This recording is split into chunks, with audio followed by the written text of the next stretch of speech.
Hello everyone. Today I am here with the second part of Chapter 2, History, Writing and City Life.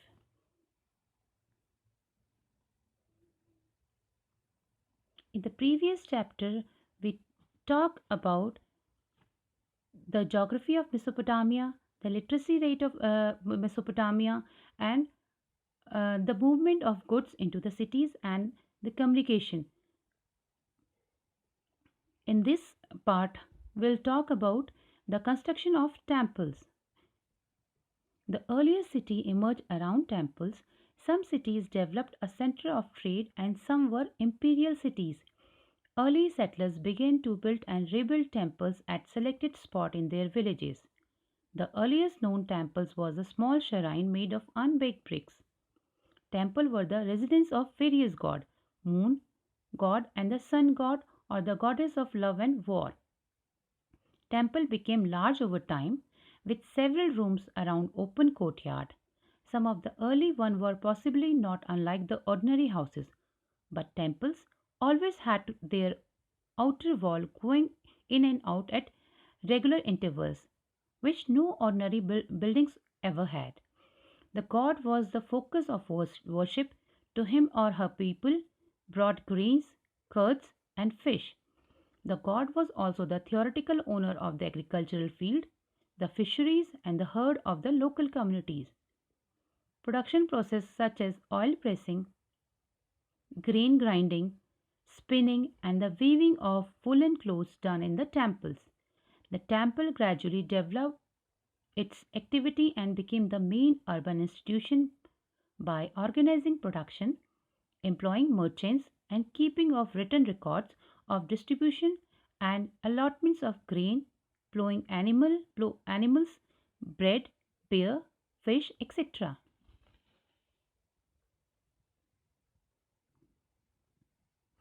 Here you can see a picture of a ruined temple. Now the role of king in construction and maintenance of temples in Mesopotamia. As the archaeological record shows, villages were periodically relocated in Mesopotamia history because of flood in the river and change in the course of the river. There was man-made problems as well. Those who lived in the upstream stretches of a channel could divert so much water into their fields that villages of downstreams were left without water. When there was continuous warfare in a region, those chiefs who had been successful in war could oblige their followers by distributing the loot and could take prisoners from the defeated ground to employ in the temple for various works.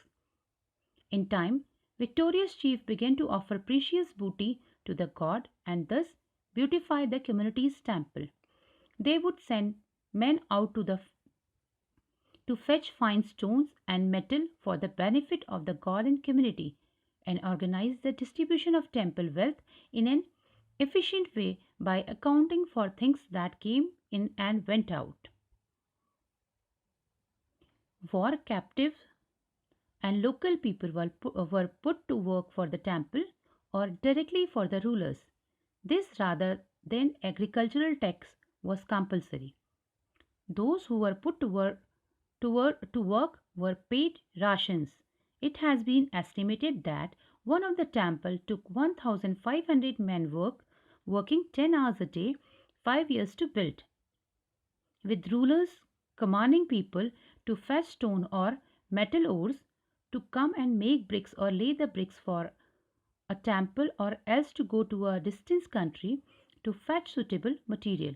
Hundreds of people were put to work at making and baking clay cones that could be pushed into temple walls, painting in different colors, creating a colorful mosaic.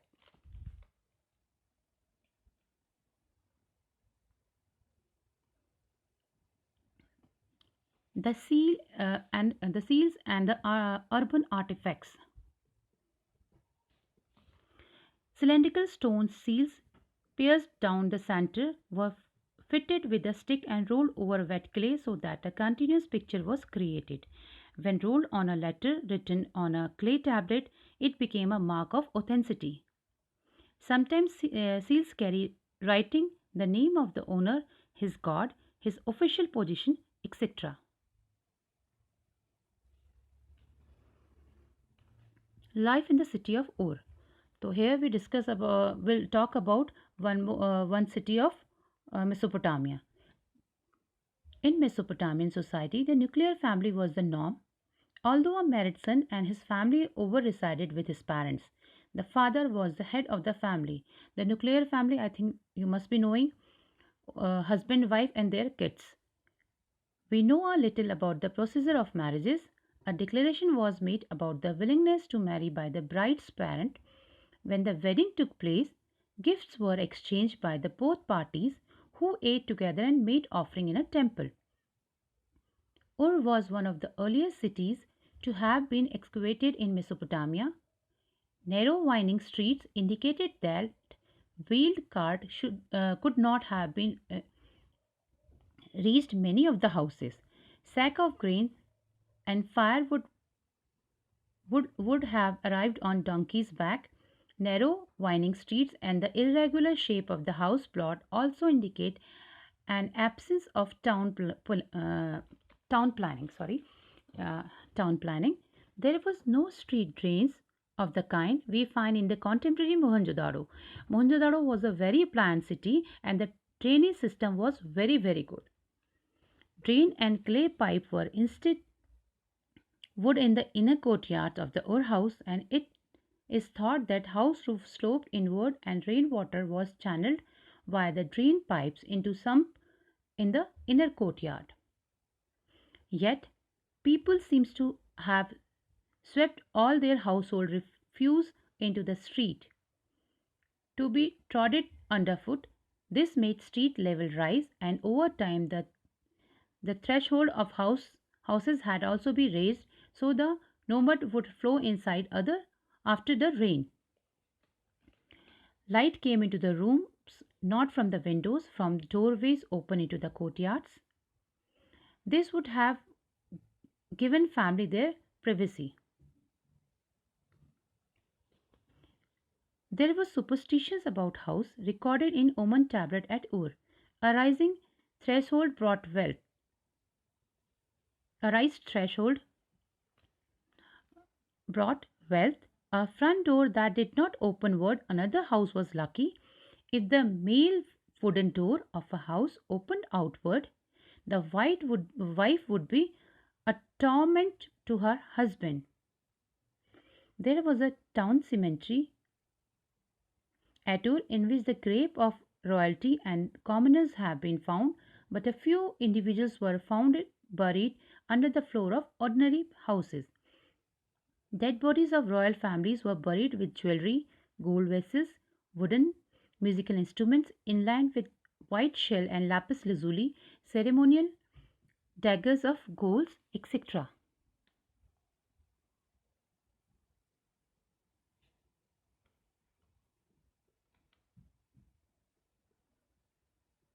A trading town in a pastoral zone, life in the city of Mari. After 2000 BCE, the royal capital of Mari flourished. Mari stands not on the southern plain with its high productive agriculture, but much further upstream of the Euphrates. Here, agriculture and animal rearing were carried out close to each other in the region.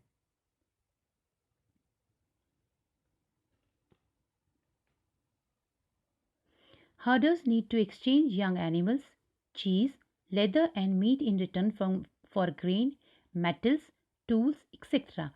And the manure of a penned flocks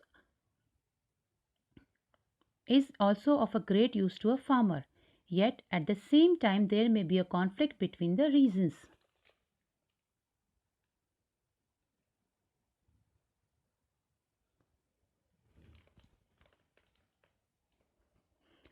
In Mesopotamian, nomadic communities of the western desert filtered into the prosperous agricultural heartland.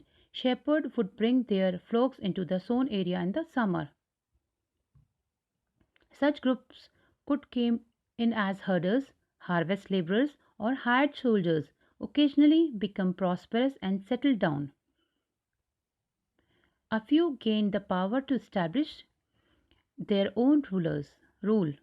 These include the Akkadians, Amorites, Assyrians, and Armenians.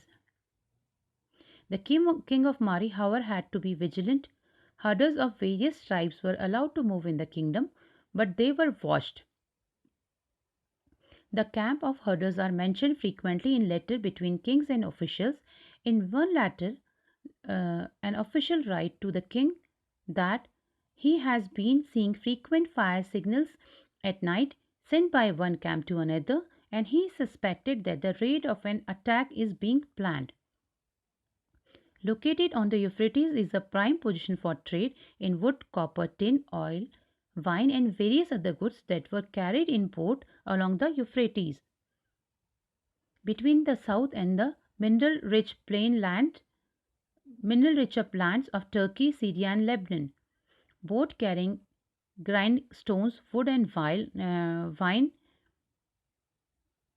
and oil jars would stop at Mari on their way to the southern cities. Officers of this town would go abroad, inspect the cargo, and levy a charge of about one-tenth of the value of the good before allowing the boat to continue downstream.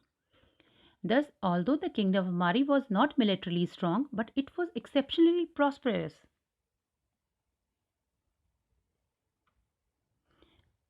Here you can see the palace of the king.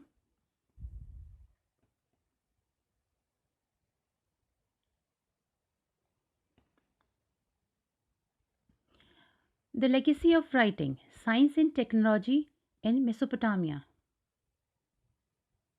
Perhaps the greater legacy of Mesopotamia to the world is its scholarly tradition of time, reckoning, and mathematics. Dating around 1800 BC are tablets with multiplication and divisible able square and square root tables and table of compound interest. Student had to solve problems such as the following: a field of area such and such is covered one finger deep in water. Find out the volume of water. The division of the year into 12 months according to the revolution of the moon around the earth. The division of the month into 4 weeks. The days into 24 hours and the hours into 60 minutes. All that we take for granted in our daily lives has come to us from Mesopotamians.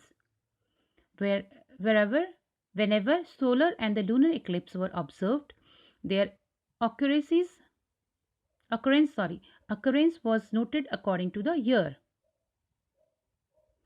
month, and day.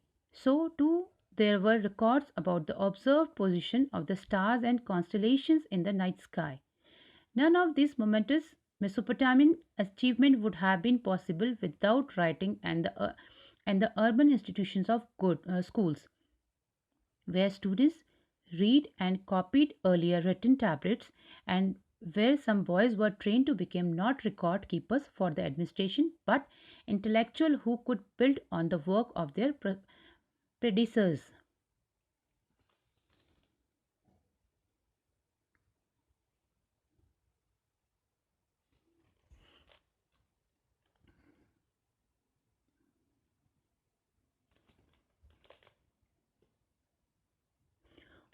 So, hope you like this presentation.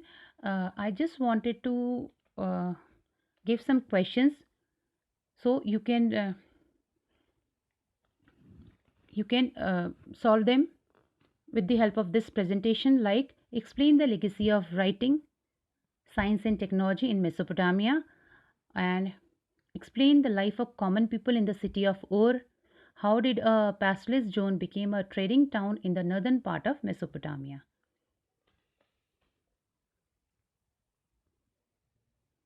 Hope you like the presentation. Thank you.